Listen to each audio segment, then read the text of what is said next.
เอาละครับเรามารีวิวสเปรย์เฮล่ากันอีกแล้วนะครับคลิปนี้วันนี้เราถอยเครื่องมือใช้สอยในชีวิตประจำวันมาหนึ่งอย่างครับทายสิครับว่ามันคืออะไร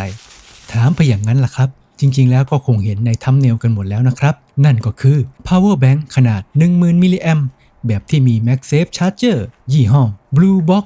อันนี้เป็นข้อมูลสเปคต่างๆนะครับจะสต็อปแล้วก็ค่อยๆอ่านดูก็ได้ครับ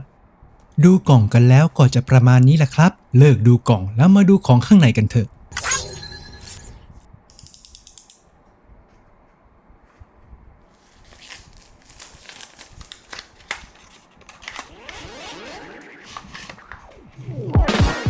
ในกล่องก็จะมี USB-C to USB-C เส้นเล็กๆสั้นๆมาให้1เส้นครับสั้นแบบน่ารักเชียวแล้วก็ตัวหลักของเราก็คือ power bank สีไทเทเนียมโกลด์ด้วยมีมอก.แล้วก็ QR code ที่ด้านหลังแบบนี้ฮะตัว MagSafe มีเขียนการรองรับมาตรฐานแบบ FCC CE แล้วก็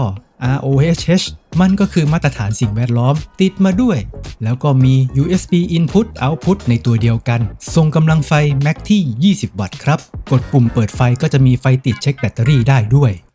ด้านหลังก็จะมีขาตั้งแบบนี้ตั้งแนวนอนได้สบายข้อสังเกตก็คือตั้งแนวตั้งแบบนี้ไม่ค่อยได้นะครับเสียดายนิดนึงก็ตรงนี้แหละฮะมาดูการใช้ไวเลสชาร์จเจอร์กันเคสของผมที่ด้านหลังกล้องมีขอบปกป้องเลนส์นูนขึ้นมาประมาณแบบนี้ครับมันก็จะทำให้การประกบกับ power bank ไม่ค่อยสนิทมันจะกระเดิดนิดๆแต่ power bank ตัวนี้ตรง MagSafe มันนูนขึ้นมาเล็กน้อยแบบนี้เวลาประกบก็จะเข้าล็อกพอดีกับขอบเคสเลยครับpower bank จะไม่ชาร์จให้ในทันทีนะครับต้องกดปุ่มเปิดเครื่องก่อนแต่การที่เราจะชาร์จต่อเนื่องได้เนี่ยเราจะต้องไปปิดการชาร์จไร้สายด่วนที่มือถือก่อนนะครับไม่อย่างนั้นแล้วตัว power bank จะร้อนครับแล้วมันจะตัดอัตโนมัติถ้าปิดชาร์จไร้สายด่วน power bank ก็จะชาร์จต่อเนื่องฮะอันนี้อาจจะเป็นเพราะระบบป้องกันของตัว power bank มั้งครับไม่แน่ใจนะฮะเนื่องด้วยการประกบ power bank แบบนี้มันจะเกยกันบังเลนส์กล้องไปเลนส์นึงครับแบบนี้ขอบข้างๆก็จะเห็นตัว power bank นะครับเป็นเบลอๆอย่างนี้ฮะโหมดวิดีโอก็โดนบังเช่นกันครับถ้าชาร์จ power bank ก็อย่าเพิ่งใช้เลนส์กล้องที่โดนบังกันก่อนนะครับ